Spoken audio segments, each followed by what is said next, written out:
Now for this, they didn't do video. So again, I was one of the few people. This time there were a couple more people in the room videotaping because it is an imaging conference. But for this, they didn't do any videos. They did PDF releases of all of the presentations. So I put the presentations here, and there are also presentations on the website, ambcc.com. So you can check that out. And I'm sorry, .org, my bad, .org. So you can check that out there. And mobile apps, social imaging. Social imaging, again, is the Facebook, the Twitter, etc. Intelligent imaging and augmented reality, which we're going to see a display. Marquis is going to do a display with us utilizing the software. Connected cameras. Soon, this is in the works, not happening now, but in the process, and some cameras do have this, but they haven't perfected it, okay? Because I have a Toshiba camera that allows me to shrink to Ustream, but I still need to do some type of connecting through Wi-Fi. But they are coming up, they're looking at allowing you to be able to take a picture and have it automatically go to the cloud, and then you can send it to your client. So if you're a really good photographer, now this is good for me because I do photo documentation. So I can say to my client said, well, how soon can I get that? Well, I'll tell you, as soon as I take the picture, it's gonna be ready. That's exactly how it's gonna be. As soon as I take the picture, they'll be in a secure location. Once I want to release that content to my client, it'll be available for their review. All right, so they're looking at connected cameras. So could you imagine all of these paparazzis? Now you're really competing, and this speaks to journalists. You know, now you're really competing because you have to be the one to actually get the story first.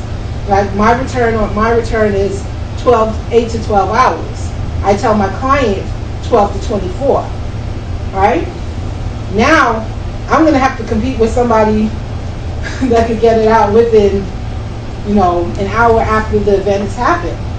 So you have to start thinking about how is that going to change the competitive nature of whatever industry you're in relating to this particular technology.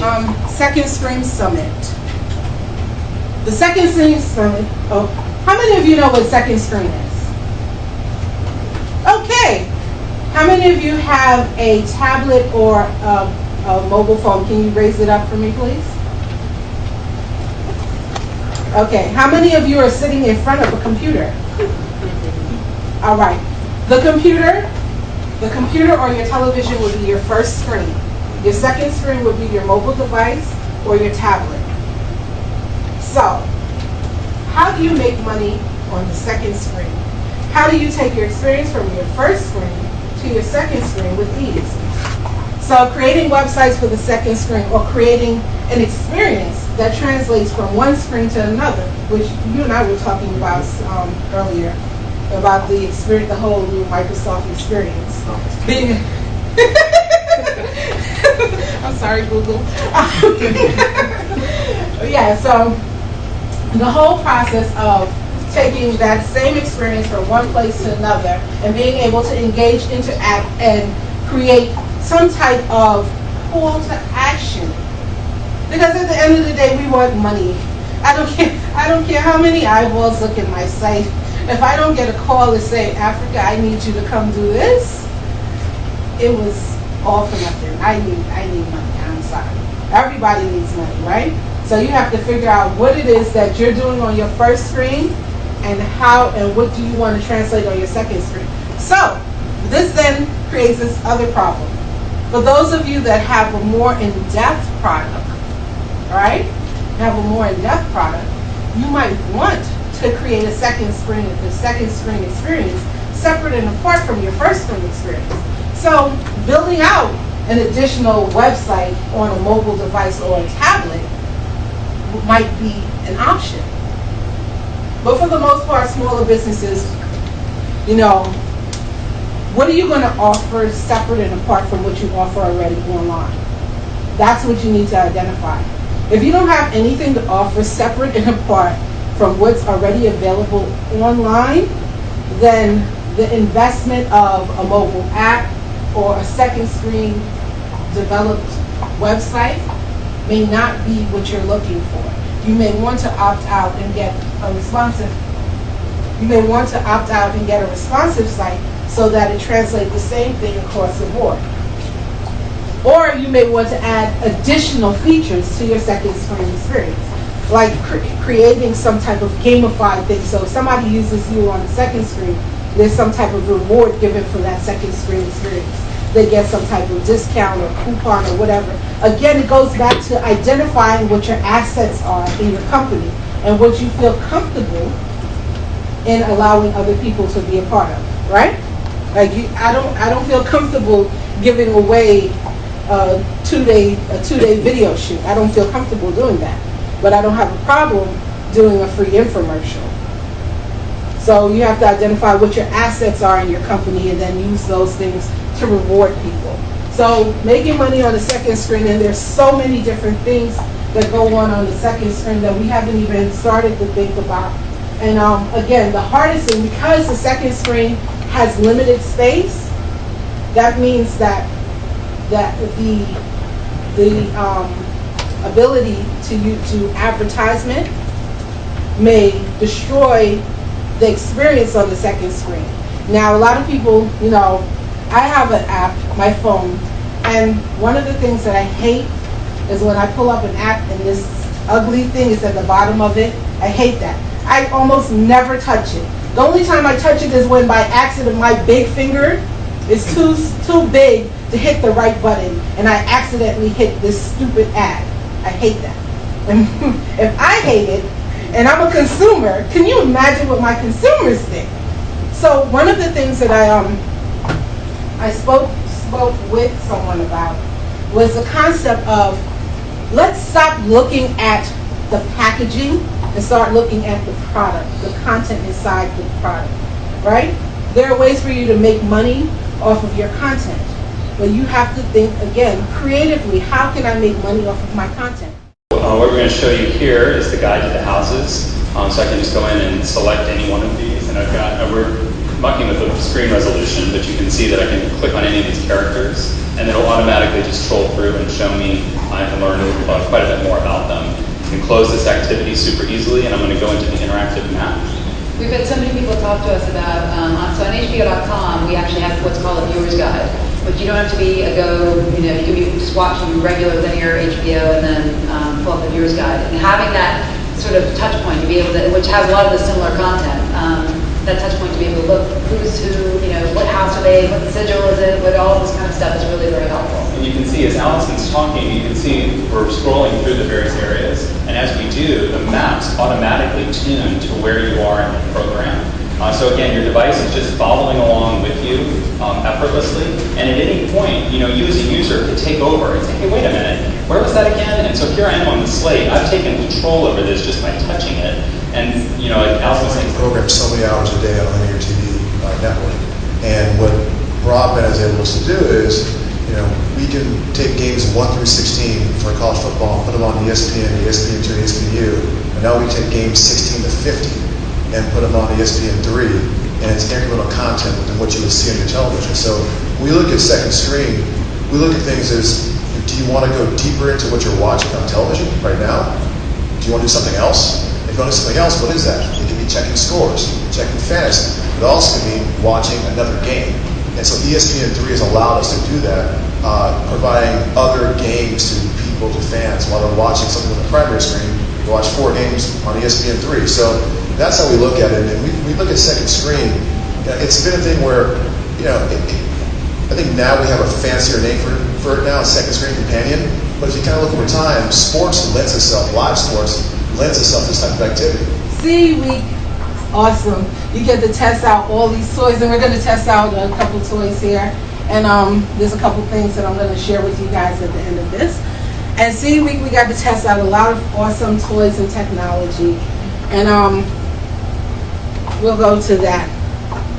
CE Week is pretty much the mid-year view of everything that's coming out everything technology and gadgets that are coming out between September and December. The general term is external power bank.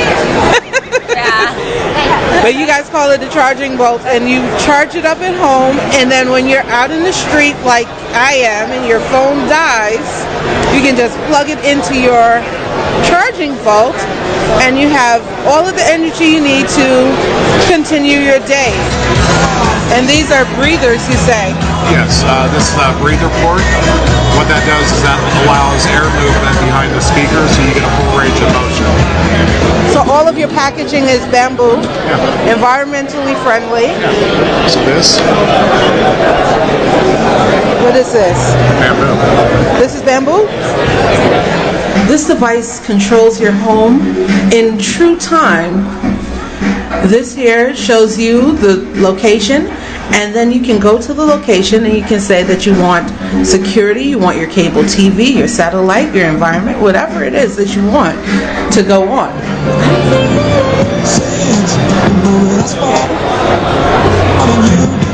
So this is Bluetooth enabled, and you said this one won iLounge? iLounge is Best of Show at CES. Best of Show They at gave out 40 awards, but this one of those 40 awards they gave out was the best overall Best of Show. It's a $99 price point. Currently still exclusive to Target until the 15th. Opening up to the market July 15th. Honeywell builds the sensors, we're the leader in sensor technology. In this case, we also build our world-class thermostat, which is Z-Wave enabled. That's a Z-Wave chip. That Z-Wave chip is in other products like this Yale lock. What you can do with this technology is you have the ability to remotely control these locks two ways. If you arm your system in the away mode and leaving the home, armed away. Exit now. the system will lower the thermostat and lock the door. Speak via the iPad app. The iPad app can communicate directly with him and control him similar to how the remote control controls him, as well as make him talk. This allows us to put new content on the applications that control the robot and provide new No, I do this all the time. I wouldn't think anything of it. She put her phone inside the water, and yet. Okay, so what Marquis has here is Marquis has the augmented reality application for mobile devices, both Android and iOS based. I do apologize, there's no Windows yet. I haven't talked to What this is a football stadium in however it's one. There's a football stadium and it's rendered in, it's a 3D image rendering, and we can place that football stadium in this very room for you to see what it would look like. You can also locate places on your Google map and actually place it in that space so you know what that looks like in that space. And this software would be great for people who are in the architect field, engineering, drafting, even what was the other? Interior design and real estate. Yeah, interior design and real estate. So now Marquis, now place that thing in here in the room by pressing that R, the human button. The R button? Yeah, the AR button. And it allows you, once you place it in that space, you can then take a picture of that and send that picture out. So it looks like that stadium was wherever it was. And you can increase it and you can even place people in those seats, which is, again, scary for me. It's not that the software is new. Keep in mind, the software is not new. What it is that it's available now on a consumer level. It's available on your mobile application. So now that you can travel around with it and use it. But this is something that they've already been using in the movie studios, in architecture and so forth. To kind of put, if you look at TV, you've seen this stuff already in TV. So, but the only difference now is that it's available in a mobile application, which puts it in the hands of whomever can afford it.